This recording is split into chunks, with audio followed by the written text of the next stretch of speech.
どうも、こんにちは。組み込みチャンネルへようこそ。このチャンネルでは、組み込み技術に関連する情報をざっくりとお送りしています。電子機器の中身がどう動いているかを、僕らが紹介しているよ。それでは、ゆっくりしていって怒られね。るよ。今回は、コンピューターのクロックについて、解説するよ。知ってるよ。時計のことでしょ？言葉としてはそうだけど、電気や制御の世界でのクロックは、コンピューターが情報を処理するタイミングを決める重要なものだよ。コンピューターの心臓によく例えられるね。そんなに重要なものなんだ。役割としては心臓というより、オーケストラの指揮者をイメージするとわかりやすいね。指揮者が格闘すると、楽器ごとに演奏を始めたり、止めたりする感じかな。そんな感じだね。そして CPU も、演奏する立場になるよ。CPU はクロック信号を使って、動作のタイミングを決めているんだ。周辺機器も同じクロックに同期させることで、より効率的に高速動作をさせることができるんだよ。周りのクロックに同期しているの？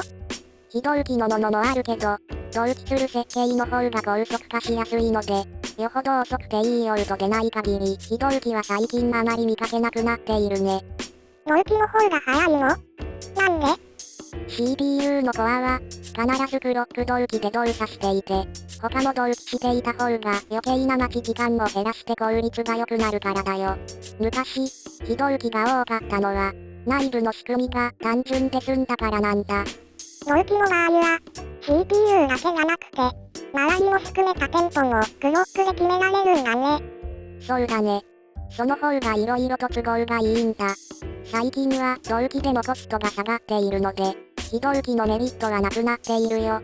で、クロック速度が速ければ速いほど、コンピューターは同じ時間で大量の処理ができるようになる。へえ、じゃあクロックを大きくすれば無限に速くできるわけか。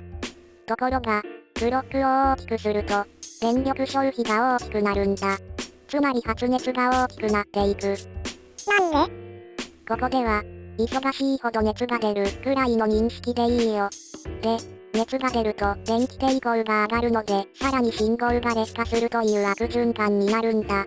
これによって、データが正しく入出力できなくなるよ。熱暴走と呼ばれる現象だね。うまくいかないもんだね。そうだね。だから PC なんかは冷却が大事になっているんだよ。冷却しないとすぐ熱暴走したり、ボードが壊れるレベルだからね。そんなに熱いの？想像つかないけど。例えば、200ワットくらいの熱が出るとすると、これはハンダゴテくらいなんだ。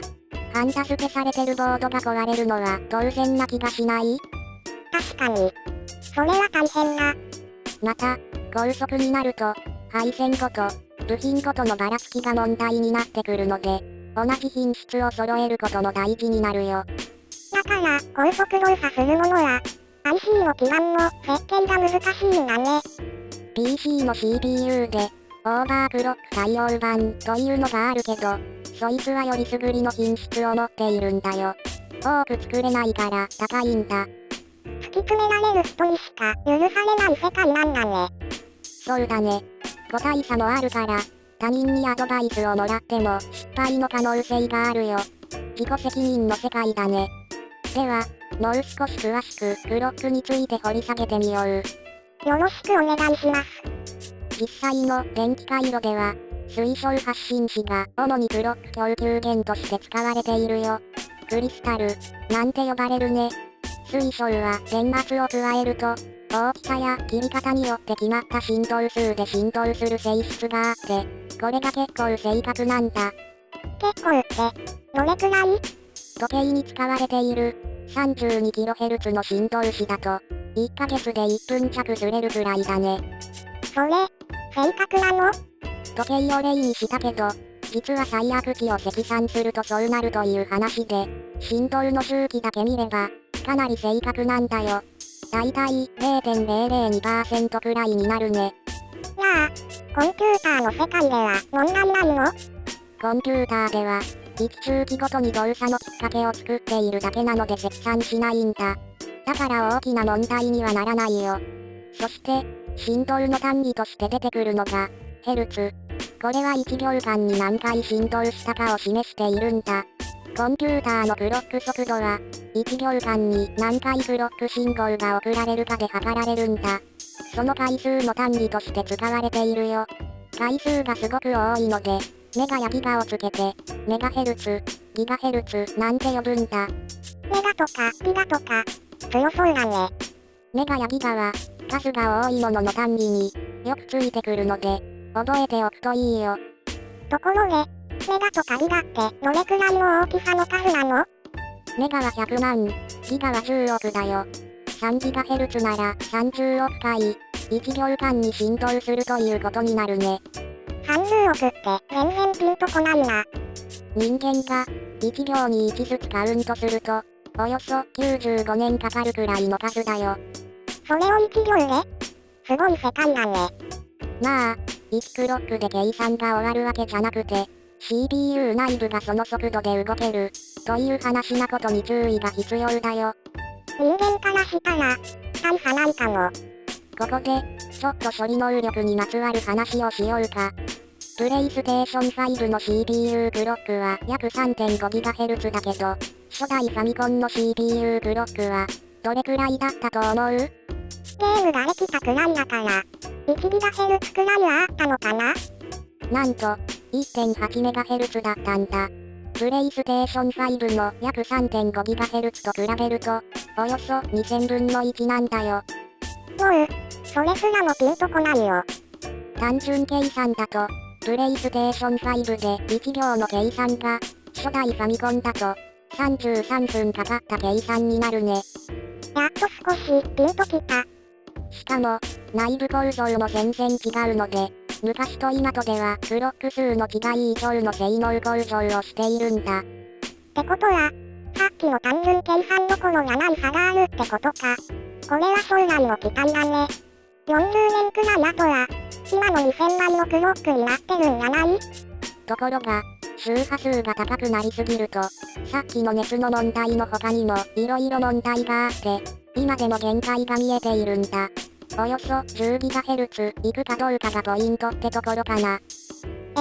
じゃあもう PC の性能も上がらないってこと？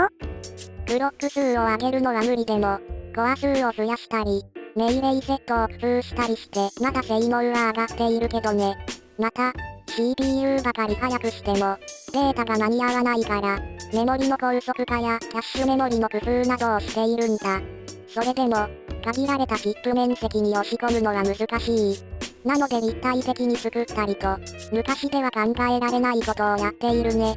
最近騒がれている、量子コンピューターなんかは、クロック数によらない演算速度の飛躍的な向上が見込めるから騒がれているんだよ。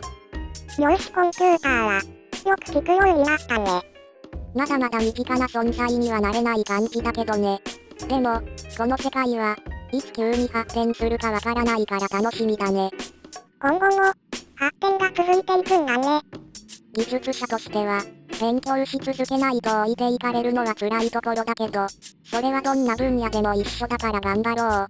知らなくてもできることのレベルは上がったけど、知っておくと色々潰しが効きそうだね。言い方、悪いなぁ。というわけで、今回の内容をまとめよう。まず、クロックとは何かを説明したね。CPU も含めた全体の指揮を取る、指揮者みたいな位置づけだったね。そうだね。水晶を利用していて、1秒間に膨大な振動を取り出していたね。